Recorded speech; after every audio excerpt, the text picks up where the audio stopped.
EVs को future कहा जाता है। इनको एडवर्टाइजमेंट्स में क्लीन, ग्रीन और एनवायरमेंटल फ्रेंडली दिखाया जाता है। ईवीज जब सड़क पर चलती हैं तो एग्जॉस्ट पाइप से जरा भी स्मोक जनरेट नहीं होता।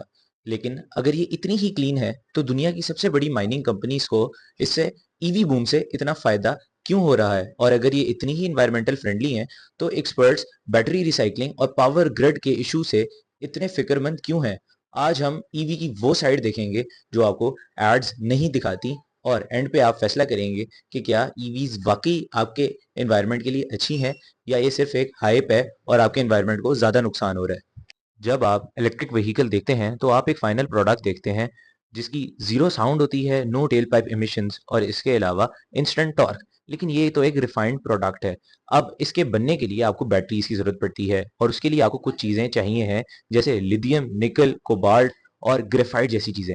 ये चीज़ें कहाँ से आती हैं? इसके लिए आपको करनी पड़ती है माइनिंग। जब आप माइनिंग करते हैं तो आप ज़मीन के अंदर गहरा खोदते हैं और इसके अलावा आपके पहाड़ काटे जाते हैं। लिटरली टनों की सूरत में मिट्टी वहां से मूव की जाती है, जिसकी वजह से आप एक इन्वायरमेंटल फुटप्रिंट पहले ही छोड़ चुके होते हैं और ईवीज एक तरह से आपके इन्वायरमेंट को नुकसान पहुंचा चुकी होती हैं। लेकिन अभी असल कहानी बाकी है। द रियल थिंग जिसका सबसे मेजर इम्पैक्ट है, अब हम उसकी बात करेंगे।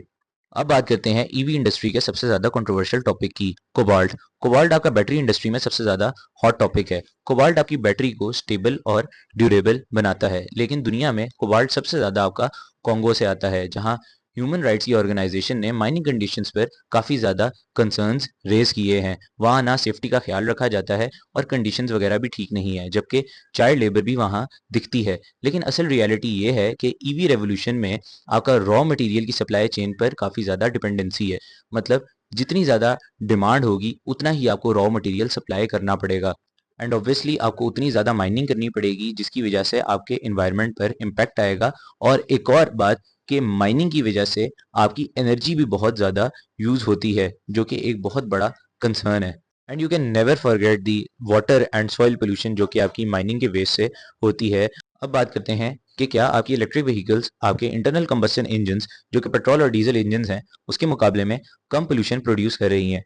तो आप जब एक इलेक्ट्रिक व्हीकल को देखते होंगे, आप तो ये देखते होंगे कि इसमें से टेल पाइप एमिशंस यानी कि उसके एग्जॉस्ट से कोई स्मोक वगैरह नहीं निकल रहा, वहां से कोई गंद नहीं निकल रहा, तो वो कोई पोल्यूशन प्रोड्यूस नहीं कर रहा। लेकिन नहीं, एक्सपर्ट्स ये देखते हैं कि एक इलेक्ट्रिक व्हीकल को बनाया किस तरह जाता है, पूरा प्रोसेस स्टार्ट से लेके एंड तक किस तरह है। सबसे पहले तो आपकी माइनिंग होती है, जिसकी वजह से इन्वायरमेंटल इम्पैक्ट जाता है ऑब्वियसली। फिर आपकी और प्रोडक्शन और मैन्युफैक्चरिंग, और इसके बाद आपके पास जो मेन चीज आती है वो है इलेक्ट्रिसिटी जनरेशन। अब पाकिस्तान जैसे कंट्री में आपकी इलेक्ट्रिसिटी बहुत ज्यादा फॉसिल फ्यूल से जनरेट होती है, और जब इलेक्ट्रिक व्हीकल्स बढ़ेंगी और इलेक्ट्रिसिटी की सप्लाई बढ़ेगी तो ऑब्वियसली फॉसिल फ्यूल ज्यादा जलेंगे, जिसकी वजह से पोल्यूशन भी फैलेगी और आपके एनवायरनमेंट को इम्पैक्ट भी झेलना पड़ेगा। अब चौथी चीज जो आपके पास आती है कि आपकी बैटरी जब खत्म हो जाती है, लाइक आपने एक दफा बैटरी यूज की, आहिस्ता आहिस्ता वो वीक होगी, उसकी चार्जिंग पे इफेक्ट आएगा और एक वक्त आएगा आपको वो डिस्पोज करनी पड़ेगी। तो उसकी रिसाइकलिंग में दुनिया में बहुत ज़्यादा काम किया जा रहा है, और जैसे जैसे ये बढ़ती जाएगी इलेक्ट्रिक व्हीकल्स, तो उतना ही ये वेस्ट बढ़ता जाएगा, और ये जो आपके पास यूज्ड इसके अंदर मिनरल्स होते हैं, इनको डिस्पोज करना बहुत मुश्किल होता है और ये एक इन्वायरमेंटल इम्पैक्ट प्रोड्यूस करेंगे, और that is a great waste जो कि ख़त्म भी नहीं किया जा सकता। अब स्टडीज़ के मुताबिक एक इंटरनल कंबस्शन इंजन के मुकाबले में इलेक्ट्रिक व्हीकल की पोल्यूशन कम होती है, लेकिन ये तब है जब आप रिन्यूएबल सोर्सेज को यूज़ करें, जैसे लेट्स सपोज आप सोलर पावर यूज़ कर रहे हैं, तब आपको ज़्यादा फायदा दिखेगा। अब हम बात करते हैं असल वेस्ट की। तो जब आपकी ईवी बैटरी ज़ाया होती है और आप उसको डिस्पोज करते हैं, तो उसके अंदर कुछ हैवी मेटल्स होते हैं, जैसे कि निकल, कोबाल्ट, और ये आपकी सॉइल के अंदर जाते हैं और ग्राउंड वाटर में भी मिल जाते हैं। इसके अलावा फ्लेमेबल भी होते हैं, जब लैंडफिल्स में होंगे तो वहाँ आग भी लग सकती है। और दूसरा मसला ये है कि जो आप पीने वाला पानी यूज़ करेंगे, तो आपके फूड साइकिल में एक तरह से ये चीज़ें एंटर हो जाती हैं, जिनका एक तरह से इम्पैक्ट है। हमने नेगेटिव चीज़ें तो देख ली, अब हम पॉजिटिव साइड को देखते हैं। तो ईवीज बेसिकली आपके पोल्यूशन को शिफ्ट कर देती हैं फ्रॉम योर सिटी, जहाँ पर आपकी गाड़ी से कोई टेल पाइप एमिशन नहीं हो रही और आपको कोई पोल्यूशन देखने को नहीं मिल रही, बेशक आपके जो रिमोट एरियाज हैं वहाँ पर पोल्यूशन है। तो एक तरह से आप शिफ्ट कर चुके हैं।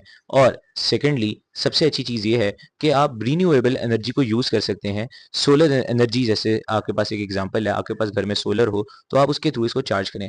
लेकिन अगर प्रैक्टिकलिटी की बात की जाए तो अभी भी काफ़ी ज़्यादा कंट्रीज़ में आपके पास चार्जिंग स्टेशंस की सहूलियत मौजूद नहीं है, जिसकी वजह से ईवीज़ कई जगहों पे प्रैक्टिकल नहीं रह पाती। तो एज़ अ कंक्लूजन, क्या ईवीज़ आपके एनवायरनमेंट को सेव कर देंगे? नहीं। लेकिन आपकी ईवीज़ का उतना बड़ा एनवायरनमेंट पे इम्पैक्ट नहीं भी है। अब इसको इस तरह से देखा जा सकता है कि हर चीज़ का कोई ना कोई ट्रेड ऑफ होता है। तो ईवीज़ एक तरह से आपकी ज़ीरो एमिशंस के साथ नहीं आती, just like your internal combustion engine, क्योंकि ईवीज़ को जब बनाया जाता है तो उसके ओवरऑल प्रोसेस में आपके पास पोल्यूशन फिर भी जनरेट हो रही है। तो फ्यूचर आपका कुछ इस तरह से डिसाइड होगा कि कौन सा मीन आपका ज़्यादा सस्टेनेबल ट्रांसपोर्टेशन आपको देगा, प्लस आपकी पोल्यूशन कौन से मीन से कम आ रही है, या वो इंटरनल कंबस्शन इंजन से आएगी या वो इलेक्ट्रिक व्हीकल से आएगी। ये फ्यूचर की आपकी उसमें इनोवेशन पे डिपेंड करता है। और दूसरी चीज़ जो आप देखेंगे, अफोर्डेबिलिटी, कि आपको कौन सा मीन ज़्यादा अफोर्डेबल मिल रहा है।